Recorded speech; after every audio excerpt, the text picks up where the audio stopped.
What's up, YouTube? Welcome back to the Old Cranky Man Collectibles channel. My name is Rugley, joined here today by Pintyhead. This is the MtG Dads podcast. What's up, dude? Hello, I'm not being held against my will. Oh no! Look at those eyeballs; they're so round. Oh yeah. Sorry, we've been having a weird conversation about a lot of different things. It was like bouncing around. Yeah, you know, ADHD brain gonna ADHD. Basically, yeah, it's sort of touching on everything that about magic and then 100 other things not about magic and then back to magic again. And Okay, then well, we are here today to talk about Canadian Highlander, and this is yes, that's the one. Part 2 of Modern Horizons 3's impact on the format. But Yeah. first, listen, if you like what we're doing here, please subscribe to the channel. Go ahead and like that video. Make sure you hit that notification button so that we get to annoy you every time we upload a video. There's a link to our Patreon campaign down in the discussion if you're curious about Modern Horizons 3 in Canadian Highlander. I got a whole bunch of deck lists up there you can go check out. It only costs you $3. That'll help us out. But if you can't, that's okay too. Subscribing to the channel is free, and that helps us out just as much. So, Stefan, at the beginning of last week's episode, you buried a lead really, really well. And then we never got to the card because there's so many good cards in MH3. Oh, did I? You had said once in a blue moon. Oh yeah. And that'll matter later. Yeah. We did. So the first card that we're going to talk about today is Harbinger of Seas. Stefan, take it away. It's Megas of the Moon, but it's blue. It's obviously like that's hyperbolic. It is just a 2/2 Merfolk Wizard for 2 and a blue, I believe, and it says all non-basic lands are islands instead of mountains. Yeah. People like islands, and this makes them islands. I think this is really good. Some people in like a couple islands. of decks. Yeah. I think this is one of those cards that's going to do really well in the decks that want to use it. So 1 or 2 color decks, generally 2 color decks, especially ones that are trying to maximize your moon effects. Mm-hmm. So resource denial, like the combination resource denial and pressure. I mean, it's a merfolk. Yeah, That's so sort of, I think the 2 big decks that this card goes into are Blue Moon and Merfolk. Yeah. So Blue Moon, let's talk about Blue Moon. So Blue Moon Classic. It is a blue-red control deck, and then it leans on these sort of resource denial cards, like Blood Moon, like Magus of the Moon, and with the addition of Harbinger of Seas, now all of your non-basic lands are Volcanic Island.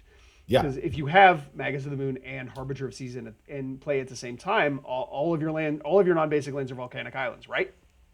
I don't know if that's how it works. It might be a timestamp thing. Really? I'm not a judge. I don't know how it works either, but it would be really cool if they were. Get in the comments. We want to know if you have Magus of the Moon and Harbinger of Tides in play at the same time. Is my Sacred Foundry a Volcanic Island?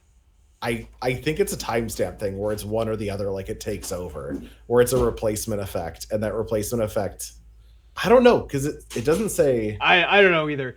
Blood Moon cards are super weird. They go deep They into are the very layers, weird. and every time I think I know the answer to the question, I'm wrong. So Yeah, keep in mind that if you humility this thing, it still makes all the lands islands. Weird. I will say when it comes to fish in particular, like the Merfolk deck in particular, it cares about your opponent having islands. It does, because there are a bunch of cards in the Merfolk deck that give your creatures island walk.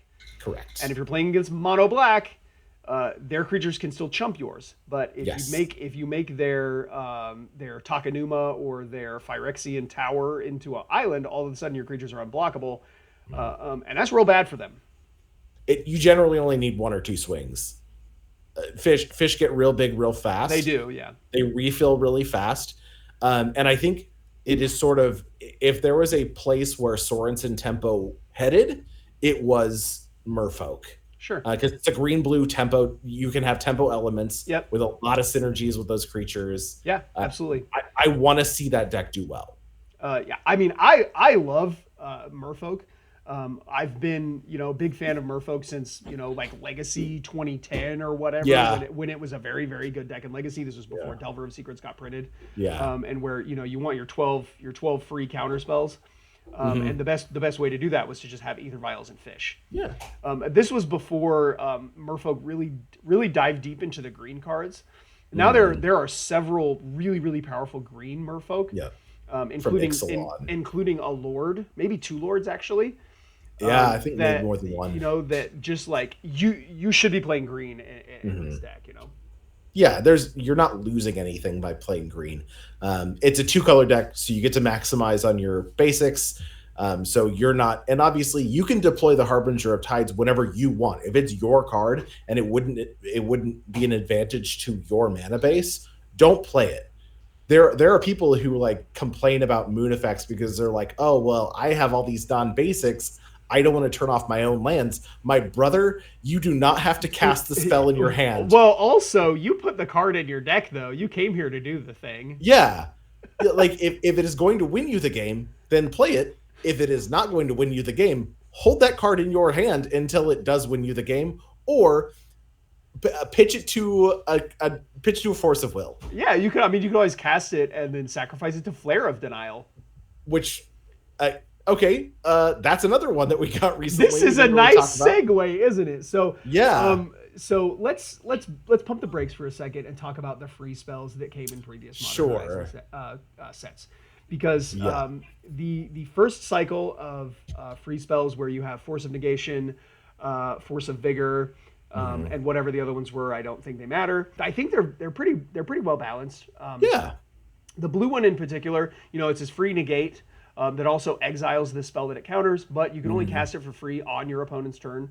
Yeah, so you can't use this card to, like, say, defend your own combo on your sorcery speed combo on your own turn, which I think is a really nice balancing element to it.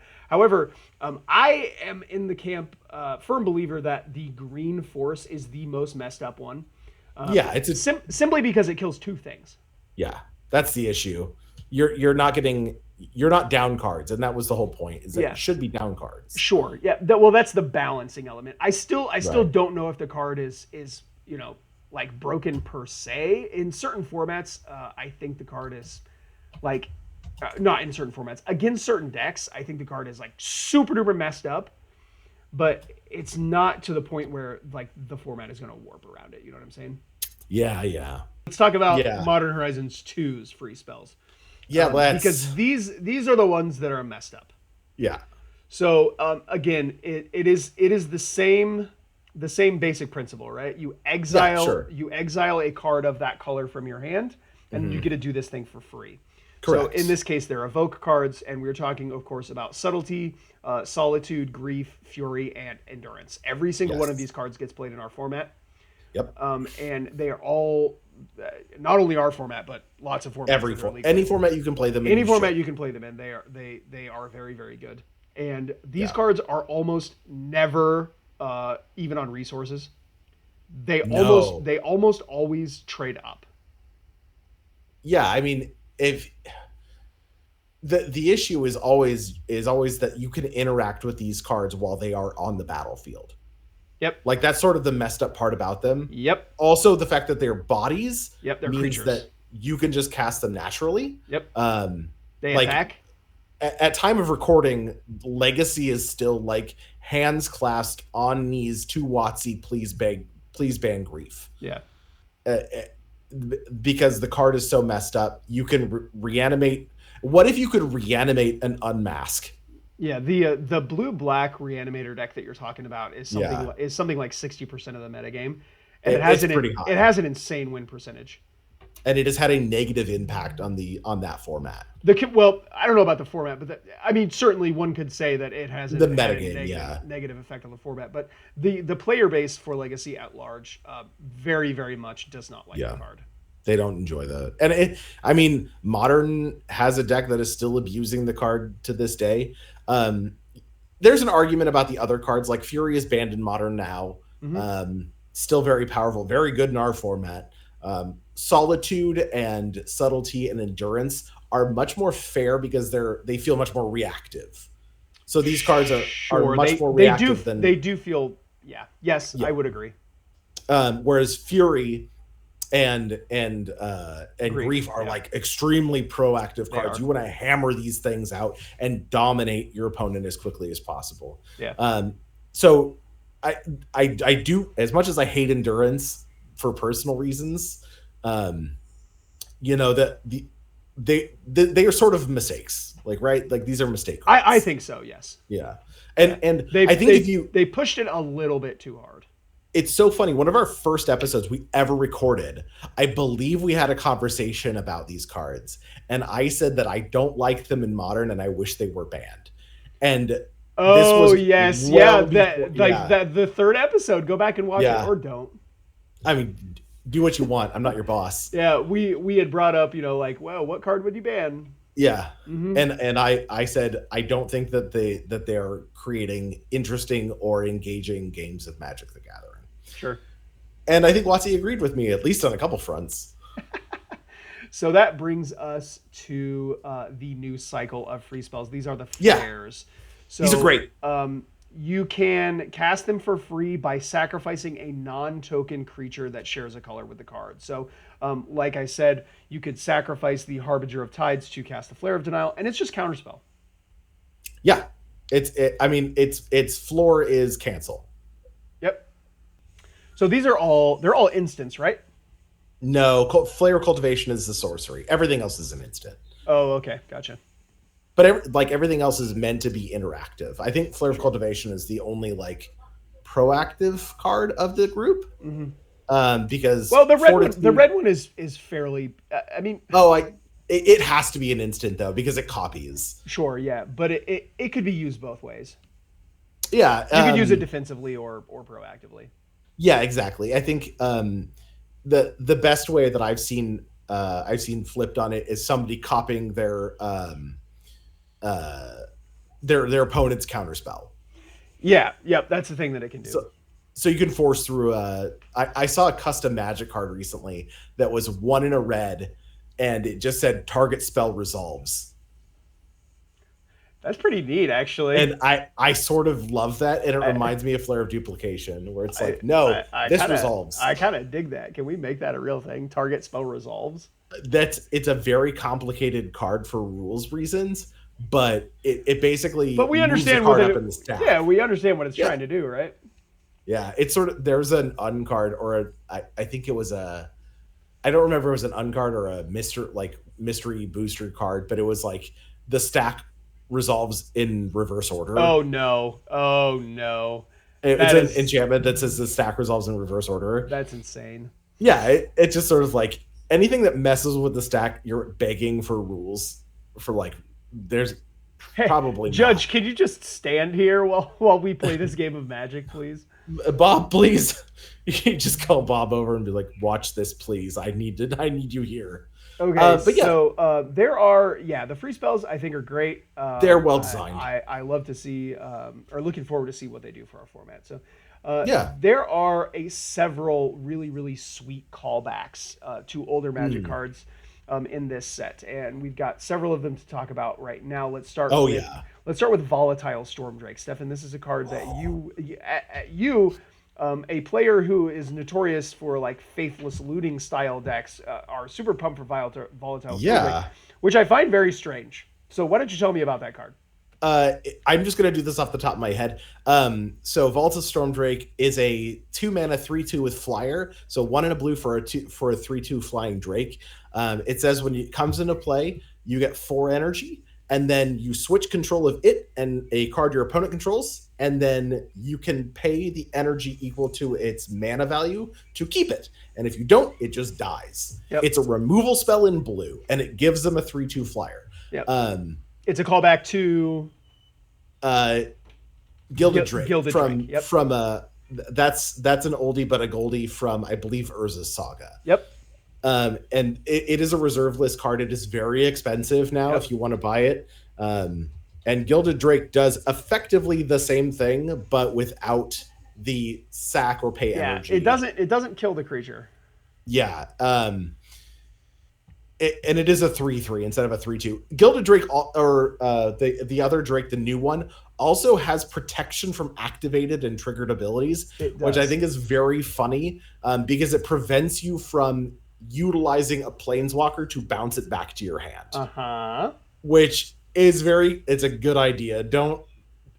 Very good on you. Still use a spell to Coast. bounce it back to your hand. Yeah, but then you're trading resources, which I think is appropriate. Like Sure. if you unsummon your own Drake, you've spent a card to get that Drake back to your hand, and I feel like that's a good resource exchange, right? It's appropriate. Yeah. Sure. And it's still a blue removal spell. Like, that's rad, right? So I did add a copy after you provided some compelling arguments. I did add a copy of Volatile Stormdrake to Jeskai Slushy. Yeah. I have not cast the card yet, so I couldn't tell you how it's going to go. But it does the thing very, very well. So blue, it doesn't have a ton of removal spells. No. At least not ones that kind of just unconditionally kill anything. Like this can kill anything except for stuff that has hexproof. It kills stuff that has indestructible. It does the thing very, very well. Yeah, because you're sacrificing it. Right. If you steal a Merit Lage with this thing, you feel like a genius. Because exactly, you get to bank your energy. And that's another thing that it does is, if you don't plan on keeping the creature around for whatever reason, you could just here's 4 energy for your trouble. Yeah, you get it to utilize on whatever else, and there's a bunch of new energy cards that I think are pretty cool. Yeah, we talked about that last time. Yeah, but yeah, this is a card I think people have slept on. It doesn't go in every deck. You can respond to the trigger, so I need to look up the rules interaction with this. If it goes away before the exchange takes place, I don't think the exchange happens. It does not. No, because you have to have them both. Yep, the exchange resolves. Yeah, all at once. So yeah, you name the targets and then the exchange happens. There's not a window in there where you can interact with the creature while it's in play. Unfortunately, well, probably. Well, I think that's probably fortunate. Yeah, it's well designed, baby. This is a good card. I am in love with it. If you there are some places where like your opponent plays a dress down and you're just like, okay, 3/2 flyer, I guess I'm gonna beat you to death with this thing. I know I have won some games of Magic with blue 3/2 flyers before, so yeah. Okay, next up on this list of callbacks we have Chthonian Nightmare, which is a callback to a card you are a huge fan of. Yeah, again, another oldie but a goldie. Like it, I played this deck in Standard. I played Rexer in Standard. Recurring Nightmare, best friends with Survival of the Fittest. Yep. So Chthonian Nightmare is 2 mana, 1 and a black, obviously less than Recurring Nightmare. Yeah. It's an enchantment that says when it enters the battlefield, you get 3 energy, and then has an activated ability that says return it to your hand, sacrifice a creature, pay X energy, and then return a creature with X mana value or less from your graveyard to play. Yeah. So keep in mind, it does so much stuff. You can only do it at sorcery speed. You have to. The stack has to be clear on your own turn. But what's the cool thing here? What is the messed up part about Recurring Nightmare? The messed up part about Recurring Nightmare is when you activate the ability, the Recurring Nightmare itself goes back to your hand. Correct. So your opponent can't be like, oh, I'll just disenchant that in response. Sorry, it's already in my hand. Returning it to your hand is a cost. It's a cost. So it's already done. It is already on it's already back safely in your hand. Yep. The difference between that and Chthonian Nightmare is twofold. Obviously, there's a restriction on what you can bring back. Yep. It does create interesting play patterns where you have to like meter out the mana value of what you're bringing back every turn. And there is an ETB trigger that you can respond to. Yep. The ETB to gain that energy. Yep. That is an opportunity for you to disenchant it. Yep. Correct. With Recurring Nightmare, because there's no ETB trigger, once it resolves, you have priority back again. Yep. And your opponent cannot respond to it. You can then activate it, which puts it back into your hand, so your opponent just never gets to do anything about it. Correct. Pro tip, you can also hide it in play from hand attack. So if your opponent is on black and they cannot deal with enchantments easily, put it on the board. Keep it on the board so that they can't hit it with hand attack. Gone are the days when black can't kill enchantments, though. There's like 3 black cards that kill enchantments now, right? Nobody's playing Feed the Swarm. or the other two cards for that or matter. the other two. They're not good. If you want to deal with enchantments, play a color that can deal with enchantments. If you're not a coward, play black. Yeah, Chthonian Nightmare just being a second copy of Recurring Nightmare, I think is very, very sweet Yeah. for decks that want Recurring Nightmare. A lot of the times, the things that they're bringing back are relatively low mana value anyway. And even if they're not, there are a plethora of new cards that make energy. We talked about them in the last episode. Go back and watch it. And it's not hard to get a decent reservoir of energy built up so that you can use it on something like a Chthonian Nightmare.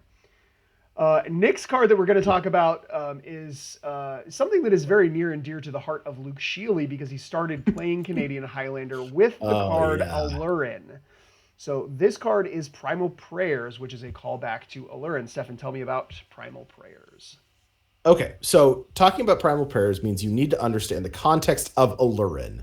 Allurin was is an old Tempest artifact or enchantment. I am a big fan of Tempest. It is probably my favorite Magic set. It's an enchantment that says that both players can play creatures with mana value 3 or less at instant speed and for free. Yep. This is a combo card. Nobody uses it fairly. The fact that it says any player doesn't matter. Nope. Primal Prayers is a fairer version of that, but it is always one-sided. Yes. Your opponent doesn't get free cards with Primal Prayers. Yes. It says you can cast creatures as though they have flash with mana value 3 or less just by paying 1 energy. Right. You don't have to pay energy equal to the mana value, just 1 energy. Just 1. You can cast it for free as if it had flash. And this is a cast. So this is important. You are getting cast triggers. Yep. This does count as casting them. When it enters, you get 2 energy. You're not playing it in a deck where you're not making additional energy though. Yeah. Like this goes into a deck where you have opportunities to make additional energy. Yeah. So I think Luke, I don't know if you're listening to this, but I think having a second copy of Allurin, it might be kind of sweet. This is the card I heard you talking about first, and this is the card I think. That. When I think about Modern Horizons 3 and I think about your play style, this is the card that I would, pair with you or whatever. Of course, sure. I'm talking about White of the Reliquary. Yeah. So if anybody knows me, I'm a degenerate dredge player. The base of that deck is green-black. There is a very specific land in that deck that it loves and it wants to find as quickly as possible, called Bazaar of Baghdad. White of the Reliquary is everything that like. I am jealous that I didn't get to play Knight in the dedicated dredge deck because I never really got into White. And it's 3 mana, so it's a little bit much. White of the Reliquary is if Wizards handed me a list and was like, hey, design a riff on this that was in Golgari and did the thing, I'd be like, okay, well, instead of sacking lands, you're sacking creatures, obviously. Make it vigilant so that I can attack with it. Make it get bigger based on creatures in my graveyard, not on lands in my graveyard. And let me go get any land into play. And they were like, okay. And it also zombie, so you can recast your Gravecrawler. And I was like, yeah. Of course, absolutely. They literally made a card for you. Yeah.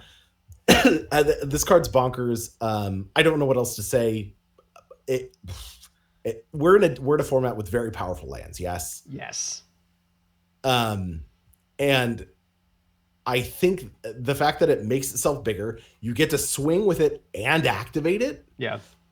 So one of the big pet peeves that I have about like Fiend Artisan is that it has 2 modes that sort of fight with each other, right? Right. You want to activate it to get creatures into play from your library. But also at a certain point, it gets so big that you can't not swing with it. Right. You're just at that point, you're just kind of playing with yourself. Like this thing is at 8/8 now, like crunch. Yeah. Like, just, you know what I mean? Start making them block. Start making them block real quick. Yeah. White lets you do both. I don't know why. You can also activate it at instant speed. You can? Yeah. There is no restriction on timing. Oh, that's fun. Yeah. It does put it into play tapped mercifully. You generally don't want something that cheats lands into play untapped. That creates unfair board states and game states. Sure. Not do. Do. I don't know what else to say. Like every lands deck wants this card, right? Sure.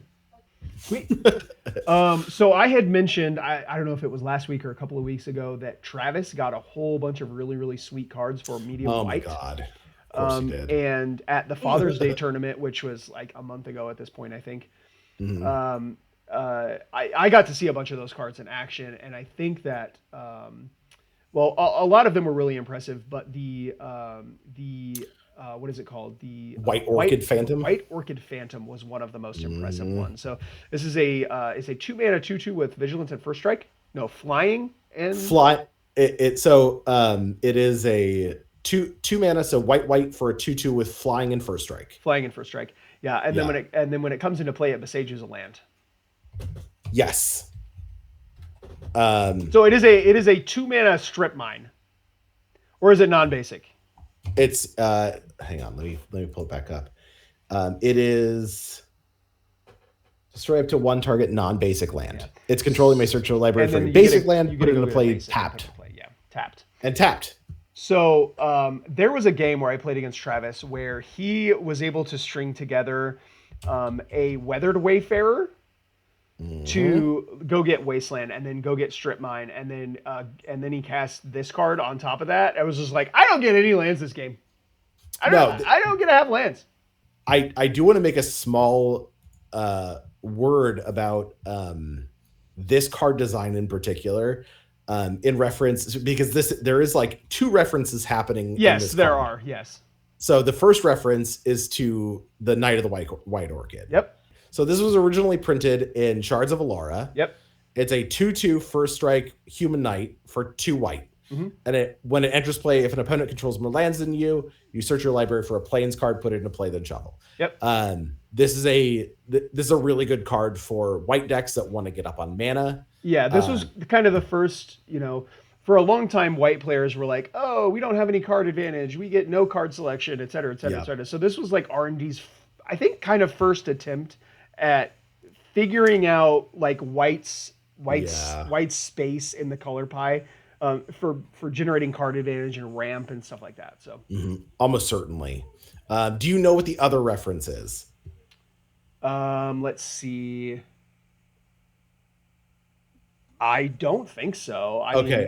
I'm very excited about this because the reference is a reserved list card that Wizards has said they will never reprint in form or function ever again. So there's a card called Thunder Spirit from Legends. Nope, don't know what that is. It's an elemental spirit. It's a 2/2 flying first strike spirit, elemental spirit for 1 white. So what they did was they took this card, they knocked off one of the generic costs of it, and then they added another ability to it. All right, fun. So they made this card that they said that is too good. They will never reprint this card again. And they made it better.